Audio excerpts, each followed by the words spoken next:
शब बराअत यानी नजात की रात, जहन्नम से, अल्लाह की नाराज़गी से, उसकी गिरफ्त से, उसकी पकड़ से और तमाम सख्तियों से नजात वाली रात को शब बराअत कहते हैं।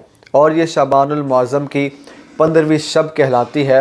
निस्फ़ शाबानुल मुअज़्ज़म की रात होती है, जिसके बारे में तिरमिज़ी शरीफ में रिवायत मौजूद है। सैयदा आयशा सिद्दीक़ा रज़ियल्लाहु तआला अन्हा फरमाती हैं, एक रात मैंने नबी पाक अलैहिस्सलाम को अपने हुज्रा मुबारक में ना पाया। आपकी तलाश के लिए जब मैं निकली, हुज़ूर अलैहिस्सलाम जन्नतुल बकी में मौजूद थे।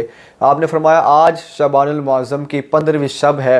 अल्लाह ताला इस रात को आसमान दुनिया पर नुज़ूल फरमाता है और कबीला बनी कल्ब की बकरियों की बालों के तादाद से भी ज़्यादा लोगों को जहन्नम से नजात अता फरमाता है। इसलिए ये रात बहुत अहम है।